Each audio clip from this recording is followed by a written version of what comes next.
Assalamualaikum warahmatullahi wabarakatuh. Selamat datang di Laboratorium Anatomi Fakultas Kedokteran Universitas 11 Maret.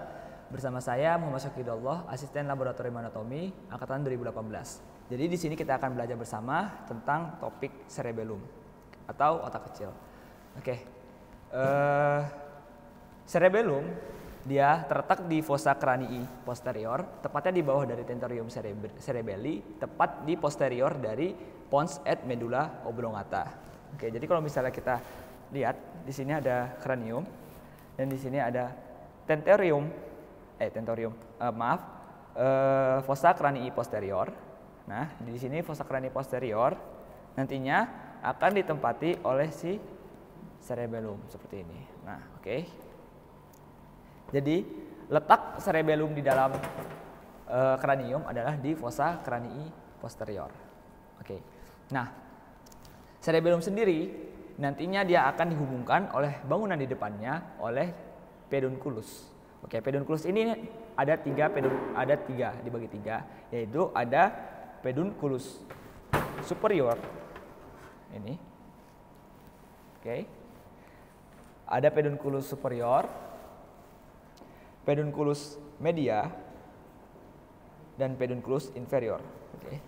Atau lengkapnya di sini ada pedunculus cerebellaris superioris, pedunculus cerebellaris media, dan pedunculus cerebellaris inferior. Nah, nantinya si pedunculus cerebellaris yang superior ini nanti akan menghubungkan cerebellum dan mesencephalon. Selanjutnya pedunculus cerebellaris media dia akan menghubungkan cerebellum dengan pons. Selanjutnya ada pedunculus cerebellaris inferior, dia akan menghubungkan cerebellum dengan medulla oblongata. Nah, cerebellum sendiri dia terdiri dari dua hemisferium yang akan dihubungkan oleh suatu bangunan yang kita sebut sebagai vermis. Nah, cerebellum sendiri dia fungsinya berperan penting untuk mengendalikan tonus otot dan mengkoordinasikan gerakan otot halus pada sisi tubuh yang sama serta untuk mengendalikan keseimbangan. Jadi di sini ada preparat cerebellum terdiri dari dua hemisfer dihubungkan dengan suatu bangunan yang kita namakan sebagai vermis. Nah, fungsinya untuk keseimbangan, koordinasi tonus otot dan gerakan halus dari otot. Nah, cerebellum dia terdiri dari 3 lobus. Di sini ada lobus floculonodularis yang terdiri dari flocculus dan nodul. Kemudian ada lobus anterior. Ini lobus anterior. Bisa lihat di sini, lobus anterior dan lobus posterior. Nah, cerebellum juga dia dibagi menjadi 3 regio berdasarkan dari fungsinya. Jadi ada arsi cerebellum, paleo cerebellum, dan neo cerebellum. Pertama kita membahas tentang arsi cerebellum. Nah, arsi cerebellum dia berada di lobus floculonodularis. Floculonodularis. Nah, dia fungsinya adalah untuk orientasi dari dalam ruangan atau keseimbangan, orientasi keseimbangan, karena pada bagian arsi cerebellum ini dia mengandung dari nukleus fastigius. Dia juga akan menerima impuls rotasi dari labirin serta stimulasi terhadap simulasi suhu. Selanjutnya masuk ke regio yang kedua, yaitu regio paleocerebellum. Regio paleocerebellum dia terletak pada lobus anterior cerebelli. Nah, di sini lobus anterior. Ini. Lobus anterior cerebelli.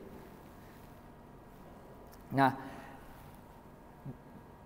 paleocerebellum ini dia fungsinya adalah untuk mengendalikan otot-otot anti gravitasi pada tubuh atau bisa disebut mengendalikan tonus otot. Karena pada regio ini terdapat dari nukleus embryoniformis dan nukleus globosus. Nah, selanjutnya ke region terakhir ada namanya neocerebellum. Nah, neocerebellum dia terletak di lobus posterior dari cerebellum. Nah, fungsinya sendiri dari neocerebellum ini dia adalah menghentikan gerakan di luar kemauan, atau bahasa gampangnya adalah memperhalus gerakan tangan, yaitu mengkoordinasi gerakan halus dari otot-otot. Karena pada lobus posterior atau regio neocerebellum ini dia terdapat dari nukleus dentatus. Oke.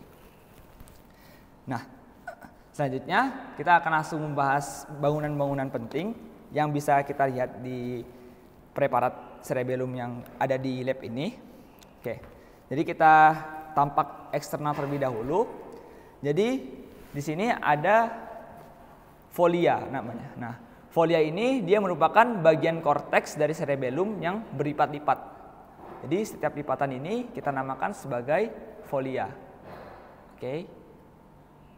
Nah, selanjutnya di sini ada visura transversa yang dia berjalan secara transversalis. Oke. Nah, visura transversal sendiri ini dia akan ada beberapa percabangan, atau lebih detailnya yaitu di sini ada visura prima. Nah, visura prima itu dia akan membagi dari lobus anterior dan lobus posterior dari cerebellum.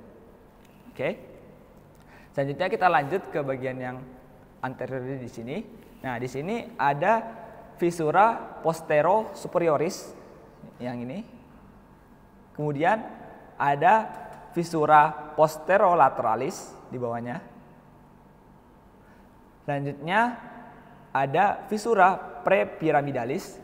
Di sini di antara piramis vermis ini. Oke.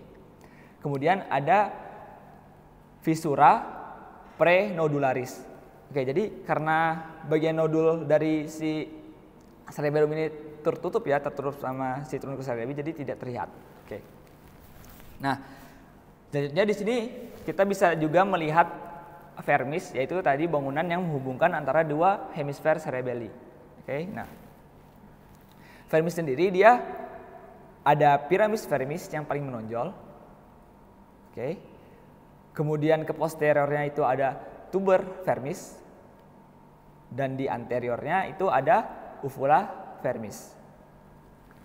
Oke. Kemudian di dekat situ ada bangunan penting yang kita sebut sebagai tonsilla cerebelli. Nah, tonsilla cerebelli ini apabila terjadi suatu kejadian klinis, yaitu kenaikan TIK atau tekanan intrakranial, nah struktur ini sering terjepit antara tulang dan medula oblongata di daerah foramen magnum.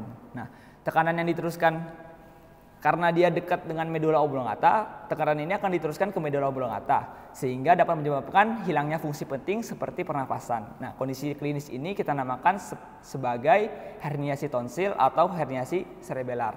Oke. Nah, karena kita sudah membahas bangunan penting yang bisa kita lihat di bagian eksterna, kita lanjut ke bangunan penting yang terdapat di bagian interna dari cerebellum. Oke, di sini nggak ada preparatnya, jadi kita bisa lihat di buku dan di sini. Oke. Nah, jadi bagian interna untuk cerebellum ini dia dibagi menjadi dua, ada cortex cerebelli dan medula atau corpus medularis dari cerebelli. Oke. Nah, cortex cerebelli ini dia lapisan permukaan luarnya tersusun dari substansia grisea. Oke, sedangkan corpus medularis dia terdiri dari substansia alba. Oke. Nah, kemudian pada corpus medularis nantinya di sini terdapat 4 nuklei intrinsik dari cerebelli. Nah, kita lihat di sebota letaknya. Jadi si cerebellum ini apabila dia dibelah secara oblikus, oke. Nah, nanti di sini di bagian medulanya kita dapat melihat adanya 4 nuklei intrinsik dari cerebellum. Oke. Kita urutkan dari yang paling lateral. Nah, yang paling lateral di sini ada nucleus dentatus. Dia bentuknya seperti huruf U dan bergerigi, berfungsi untuk koordinasi gerakan halus. Oke, di sini bagiannya paling lateral. Kemudian ke medialnya kita akan menemukan nucleus embryoniformis dan nucleus globosus. Oke, embryoniformis dan globosus.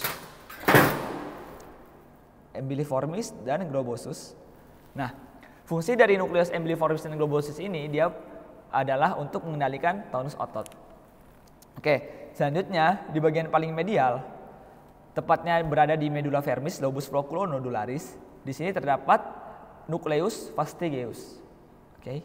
Nah, nucleus fastigius ini dia fungsinya adalah untuk mengatur keseimbangan. Oke. Nah, selanjutnya di sini akan ditemukan bentuk seperti pohon yang kita namakan sebagai arbor vitae. Oke. Nah, ini sangat khas dan sering keluar di ujian. Oke, dia jadi bentuknya seperti pohon atau ranting, kita namakan sebagai arbor vitae. Oke. Selanjutnya kita akan membahas tentang vaskularisasi dari cerebellum. Oke, cerebellum sendiri dia akan divaskularisasi oleh cabang dari circulus arteriosus cerebri atau circulus Willisi. Tepatnya yaitu arteri superior cerebelli, cabang dari arteri cerebri posterior pars communicalis. Kemudian ada arteri inferior anterior cerebelli, cabang dari arteri basilaris, dan ada arteri inferior posterior cerebelli, yaitu cabang dari arteri vertebralis. Oke, kemungkinan cuma itu saja yang bisa saya sampaikan, kurang lebihnya mohon maaf. Jangan lupa untuk belajar sendiri di textbook kalian masing-masing. Terima kasih. Assalamualaikum warahmatullahi wabarakatuh.